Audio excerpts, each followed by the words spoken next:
Hello there, and welcome to our Shield of the Sun video. In this video, what we're going to be doing is discussing the topic of Revelation, the Antichrist. So it is something we've talked about before. This is a teaching to break down even further the world of the future. So I'd like for you to come with me into Revelation 17. And when you do, we're going to start there at verse 1.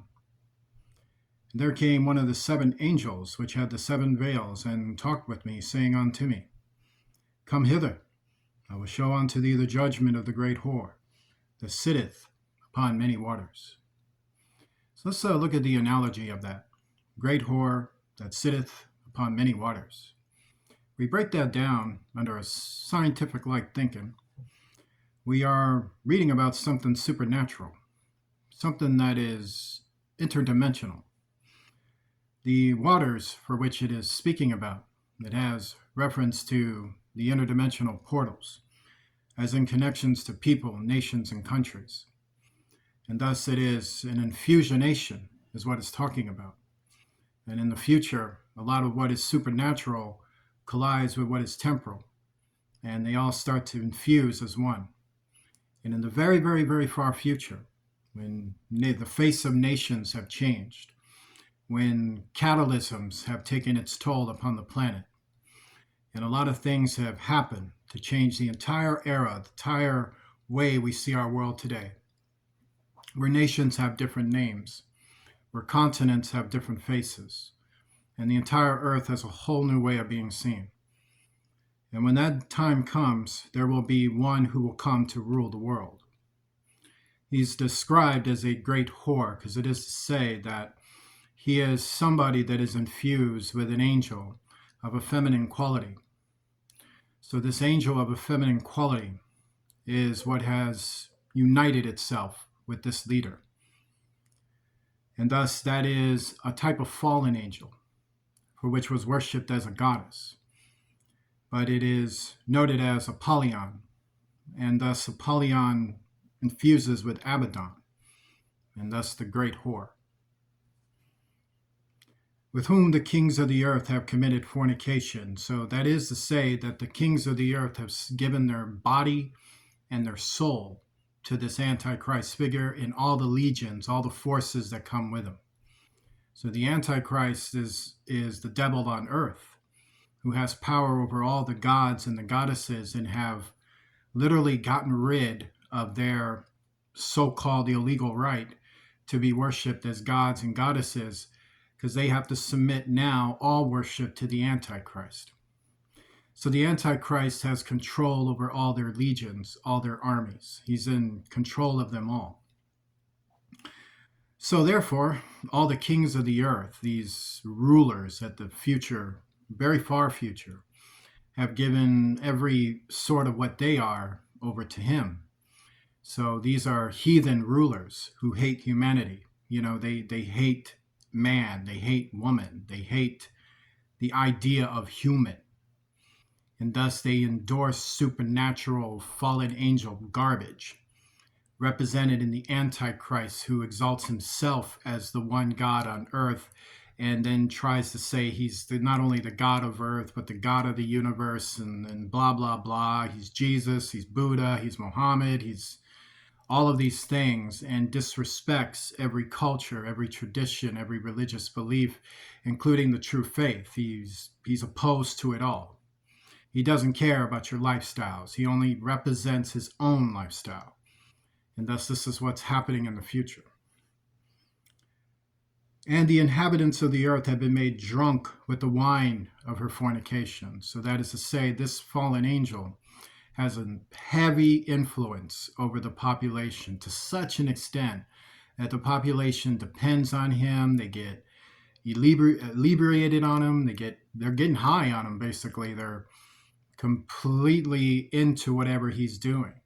He's got this population thinking that they need to be like him, that they need to exemplify him. They need to be him, but they need to admire him and exemplify his qualities, and be careful not to say they want to exactly be him, because they can never be themselves.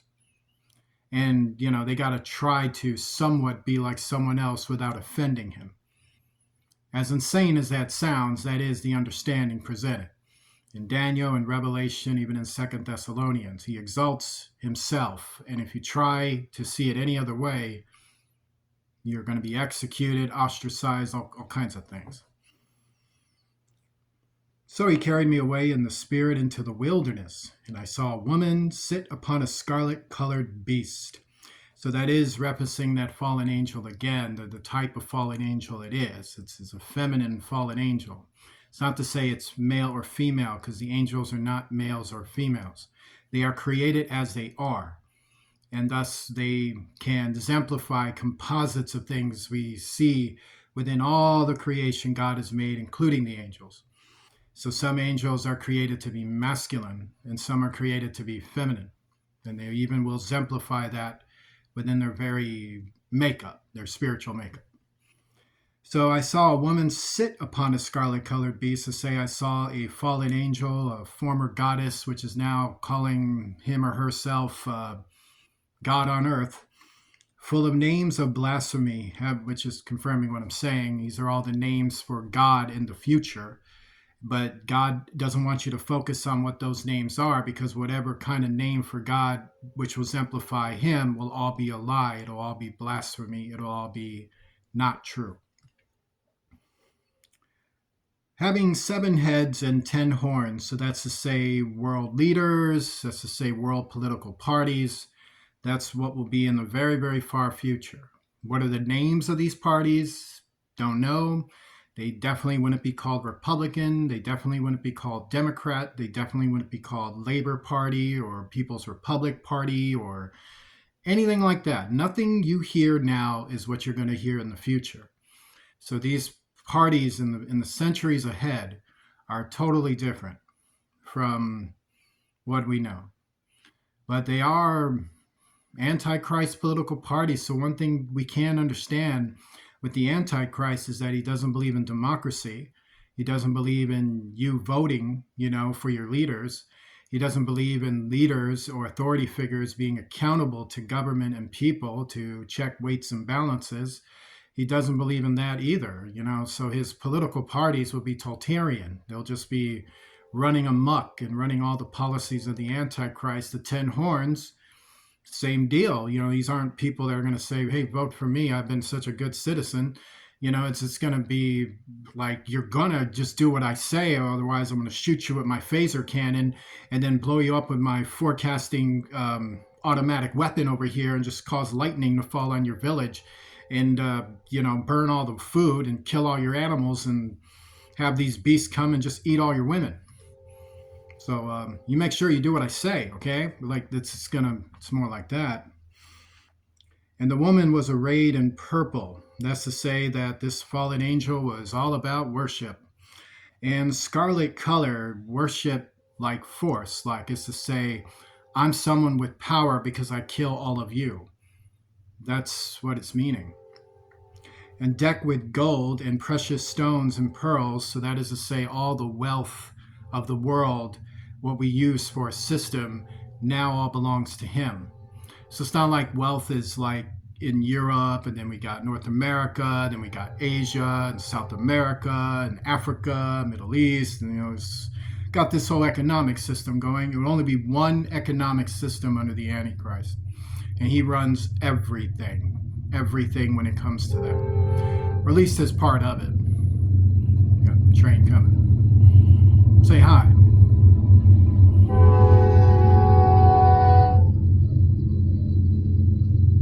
Pretty cool. All right. Having a golden cup in her hand, full of abominations and filthiness of her fornication. So that's to say, all control. Like the Antichrist is all control. All control over his domain. All control over the kingdom of the fourth part of the world. So to understand it, there are nations, cities outside of him, but a lot of them are in such a disarray, or they're having stability problems, they're having shortages of food or food problems, they're having high crime, there isn't a whole lot of safety and security. There is just sovereignties that are barely hanging on. And they hang on through war, through devastation, through constantly, tactically, always trying to stay ahead of the Antichrist and ahead of his armies and ahead of the weight of his power. So this is what those nations would be facing.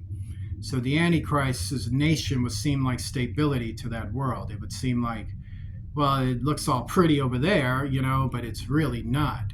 It's just a control for which will demand your soul, demand you to change.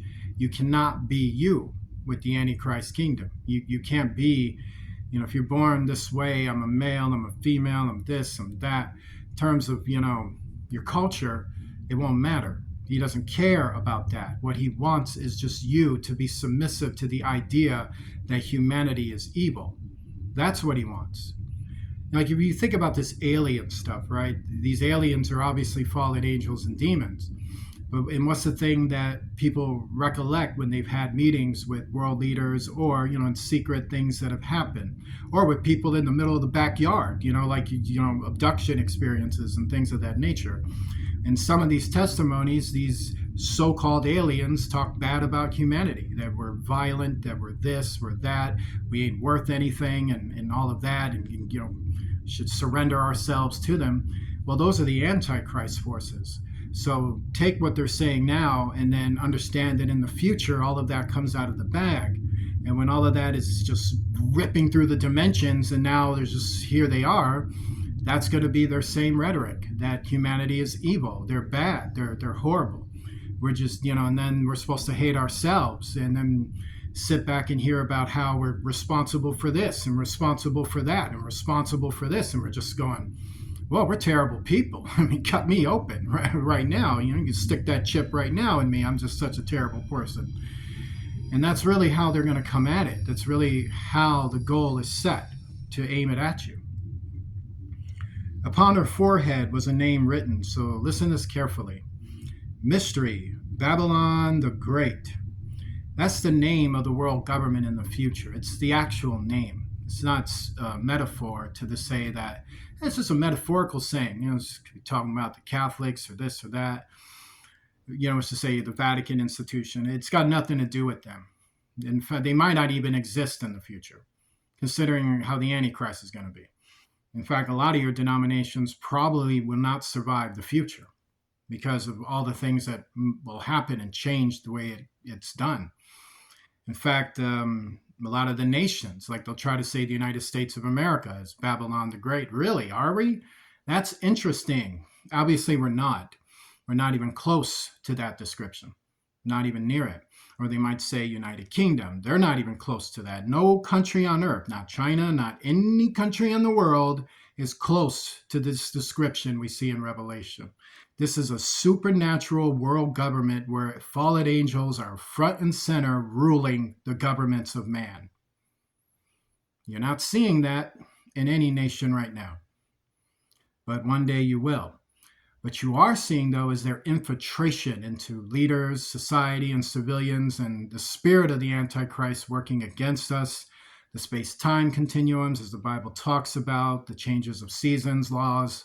You're seeing that now. That's what's happening. His influence wreaking havoc on our nations and our stability and causing nation to rise against nation, kingdom against kingdom, causing those diverse things that are taking place, those illegal criminal things that are taking place. Corruption, internal corruption, violations of the law, violations of people's rights. That's what you're seeing. And that's the Antichrist working from the future, affecting our present, because that is the thing about him being a mystery. He is a supernatural evil wonder, working signs and wonders that baffles people's minds and makes them look like God in front of people because he's doing all this fancy garbage that he's doing, which isn't fancy. It's murderous and crazy, and it's destroying things within the interdimensional vacuum of the celestial space. This is just crazy. So the nation is called, the Antichrist government is literally called Babylon the Great. That is its actual name. Its leader, the mother of harlots and abominations of the earth. So it is to say a supernatural kingdom, Babylon the Great. The Antichrist is called mother of harlots and abominations of the earth. He might say something different, like, I'm the mother of my children. I am the God of the legions. Thus we were first, and all of you are last, and blah, blah, blah. And that is how he sells it. But the truth is, God just gives you the real reality of it. No, he's Mystery Babylon, meaning he's going to be a hard one to figure out. You're going to be scratching your head with this guy. And his nation is called Babylon the Great. And he's actually the mother of all that is filthy, evil, nasty, and horrible, and don't even care about beauty, and abominations of the earth, meaning he is the leader of the satanic host, those so-called aliens. They bow to him. And I saw the woman drunken with the blood of the saints. So the Antichrist obviously loves to kill Christians. That's why he's called Antichrist. He just hates Christians. Like, he just wants to molest them, wants to mess with their head, wants to spread bad energy, just wants to do whatever he can. And if that ain't working, he's just going to start killing them. Just, if you don't want to serve me and sell your soul, I'm going to totally kill you. And you're probably going to be like, good, because I can't stand you anyway. You're going to I've been tortured since the time I was born under your kingdom. I had to evade all of these marauding cannibalistic groups trying to get an egg. So whatever. So life is short in the future. And with the blood of the martyrs of Jesus. And when I saw her, I wondered with great admiration. So that was the Apostle John, who couldn't believe how much power this thing had. Like, he was like, man, thing's kind of impressive. Like, he makes me sick though. Why does he got so much power? And it bothered him. So this is what was said to him. And the angel said unto me, wherefore dost thou marvel? I will tell thee the mystery of the woman and of the beast that carrieth her, which hath the 7 heads and 10 horns. The beast that thou sawest was and is not, and shall ascend out of the bottomless pit. So this is really about the history of the Antichrist. One time he was on the earth. One time he affected our world in the days of Enoch. Then he was casted into hell. He's been through rearranging, configurations, things of this nature to fulfill prophecy. So one day he's released on a scale to where he can manifest on the earth and fulfill the prophecy of the Antichrist, because God raises up an enemy so he could step on him like an ant to teach all of us not to follow such a bad example on our way to heaven. And I will tell thee the mystery of the woman and of the beast. Oh, read that. And they that dwell on the earth shall wonder, whose names are not written in the book of life from the foundation of the world, when they behold the beast that was and is not and yet is, confirming what I'm saying. So yeah, people like, hey, is that dude, is that angel from the book of Enoch? And it's like, what did you just say? What book? Sorry. Kill these Christians, telling the truth. I mean, you're lying. And of course, that's the Antichrist. He's a blasphemer. And here is a mind which hath wisdom. The 7 heads are 7 mountains on which the woman sitteth. So once again, these are like the 7 heads are obviously higher than the horns. So these are leaders that are more powerful than the horns. Who cares who they are? But basically, they're important in the future. And our 7 mountains, so as to say, there are 7 great particular nations that have all folded under the Antichrist. So this is say, this is this area, that's that area, but all these areas suck. And the woman sitteth, there are 7 kings, 5 are fallen, and the one is, and the other is not yet come. So that is to say, events take place within his time to his full manifestation. So there will always be wars on to the very end. So we'll continue with our part 2 of this video soon. I would like for you to join me in a prayer. Lord Jesus Christ, I pray, Lord, that rebuke all forms of satanic forces from our lives and help us to overcome every sort of evil that against our families. In Jesus Christ's name, amen. Like to donate to Shield of the Sun, please do so using Cash App to donate to $ Shield of the Sun, spelled in small case letters closed together. I want to say God bless you to you, and I will. See you soon.